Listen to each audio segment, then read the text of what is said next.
Look at the world around you. Really look at it. What do you see? You see a species terrified of the silence. You see people who cannot stand in a line, sit in a waiting room, or eat a meal without a screen glowing in their face. They need the noise. They need the constant hum of music, the vibration of a notification, the endless frantic filling of a calendar. If the noise stops, they panic. They feel the void creeping in. They mistake this restlessness for energy. They think running from one distraction to the next is what it means to be alive. But you know the truth. It isn't energy. It's addiction. It is a desperate chemical dependence. Their brains are starving for the next hit of external dopamine, and without it, they crumble. But then there is you. You who can sit in an empty room and feel complete. You who does not need the circus to feel satisfied. While they are running, you are watching. While they are consuming, you are creating. They call you quiet. They call you boring. They ask if you are depressed. But they have it backward. You aren't missing out on their chaos. You have simply evolved beyond their need for it. If you want to understand the power of your own silence and why it makes you dangerous to a world built on distraction, you need to listen closely. Make sure you subscribe and turn on notifications. We are diving deep into the psychology of the outsider. Let's begin. The fundamental mistake society makes is assuming that silence equals emptiness. To the average person, a quiet afternoon is a vacuum that must be filled. To them, stillness is a sign of failure. But for you, stillness is not an absence of signal. It is a different frequency entirely. Your brain does not rely on the world to tell it how to feel. You generate contentment from the inside out. This is a biological superpower that goes unnoticed because it doesn't scream for attention. When you sit alone, you aren't waiting for something to happen. The event is already happening inside your skull. Your nervous system isn't scanning the horizon for a threat or a reward. It is at rest. This is not laziness. This is a baseline of stability that most people will spend their entire lives chasing and never finding. They buy tickets, they book flights, they chase adrenaline, all to feel a fraction of the peace you feel sitting in a chair by the window. They are dependent. You are sovereign. And that scares them. Society pushes this narrative that human beings are like sharks. If we stop moving, we die. They treat constant stimulation like oxygen. But you have learned that the oxygen is toxic. You see the exhaustion in their eyes. You see them burn out by 30, chasing a lifestyle they were told they wanted. You have stepped off the treadmill. You realize that the game was rigged, so you stop playing. This brings us to the cost of connection. For the majority, other people are batteries. An extrovert walks into a crowded room and plugs in. They feed off the eye contact, the noise, the shared performative energy. They leave that room buzzing. But for you, the transaction is reversed. You are the battery, and the world is draining you. It's not that you hate people. It's not that you lack confidence. You can be charming. You can be the funniest person in the room. You can command attention. But the bill always comes due. Your nervous system treats social interaction like manual labor. It is heavy lifting. You are processing every micro-expression, every shift in tone, every unspoken expectation. You are reading the room while simultaneously managing your own mask. After 3 hours of this, you don't feel energized. You feel hollowed out. You feel a physical weight in your limbs. This is not sadness. It is depletion. The tank is empty. When you retreat to your home, you aren't running away. You are entering a recovery chamber. You are rebuilding the self that the world chewed up.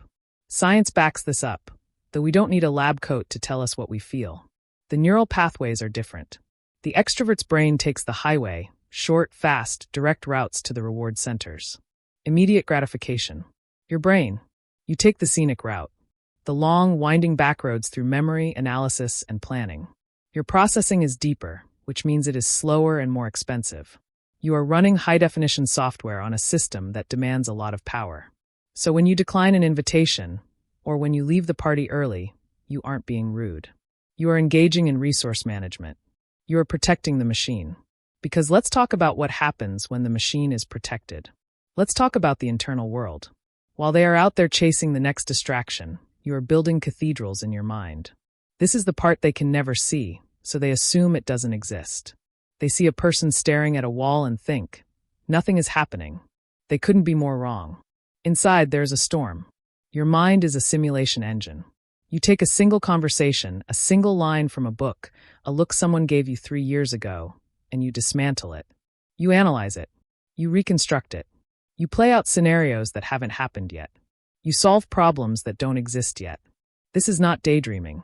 Daydreaming is an escape. What you do is work. It is active, heavy mental processing. A single concept can fuel you for days. You don't need constant novelty because you extract more value from the things you already have. You chew on ideas until you've extracted every ounce of marrow. But this process requires a sterile environment. It requires silence. The external world is a disruptor. It is static interference. When someone interrupts you, it's not just an annoyance, it's a derailment. They have severed a neural link that you spent an hour building. This is why you guard your time so fiercely. This is why your home is a fortress. You have a high need for autonomy. This is often labeled as being difficult or stubborn, but it's actually a survival mechanism for your specific neurobiology. You need to control the variables. When someone else sets the schedule, when someone else dictates the pace, your nervous system revolts. It feels like an intrusion. It feels like someone reaching their hand inside your skull and rearranging the furniture. Autonomy isn't about doing whatever you want. It's about rhythm. You have an internal tempo, a specific cadence at which you operate best. When you are forced to march to someone else's drum, an alarm clock, a boss, a social obligation, you are fighting friction. Everything is twice as hard.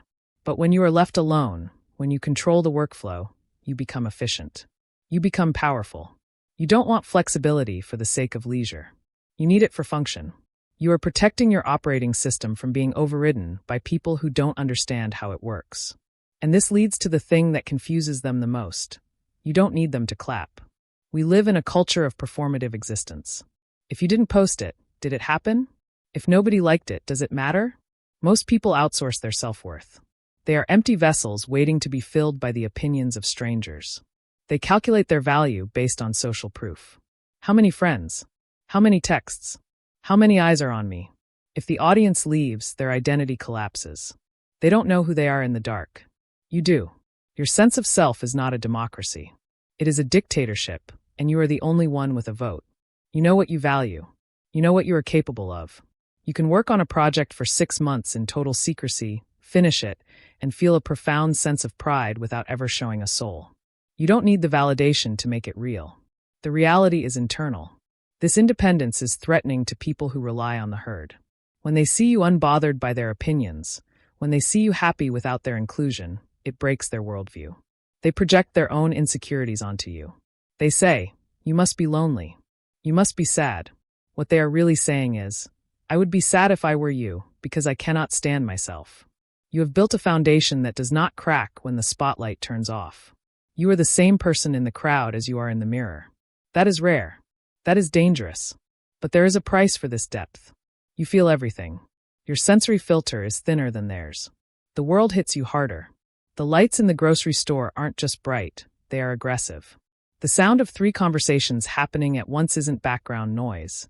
It is data, and your brain tries to process all of it simultaneously. The scratch of a rough shirt, the smell of cheap perfume, it all registers as a threat. This is why chaotic environments don't energize you. They assault you. Your battery drains faster because you are processing a higher resolution of reality. You notice the dust on the shelf. You notice the slight tremor in someone's hand. You notice the shift in the air pressure before the rain. You are absorbing the world in 4K while everyone else is watching on an old static TV. So, when you retreat to your sanctuary, you are controlling the input. Soft light. Quiet. Familiar textures. You are turning down the volume of the world so your brain can finally stop defending itself. It is not weakness to admit that the world is too loud. It is wisdom to know when to close the door. And behind that closed door, you find something most people fear: solitude. Watch what happens to an average person when you take away their phone and lock them in a room for an hour. They fall apart. Their brain screams. The silence brings up thoughts they have been running from for years. To them, solitude is a mirror they are terrified to look into. You have lived in that mirror your whole life. You have bypassed the evolutionary wiring that equates isolation with death.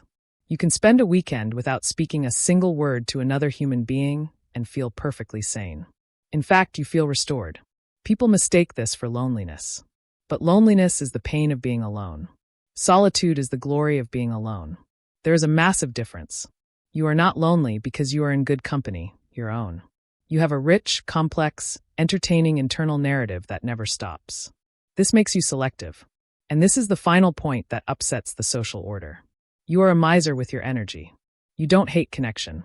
You crave it, but you crave depth. You have zero tolerance for the shallow. Small talk is painful not because you are awkward, but because it is pointless.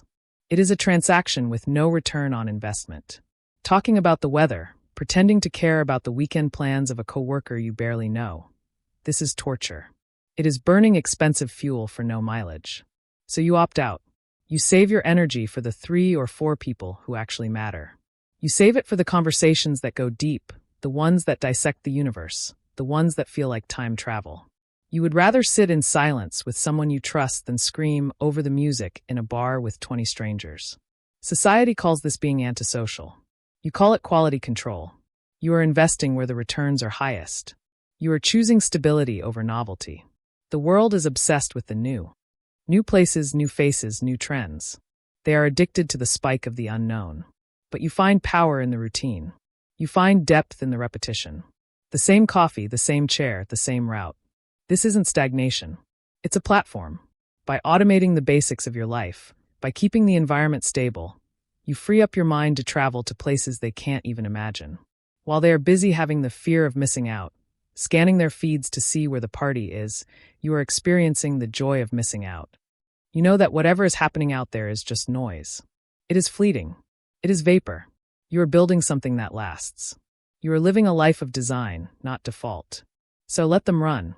Let them chase the dopamine. Let them fill the silence with noise until they can't hear their own thoughts. You stay here. You stay in the quiet. You keep your counsel.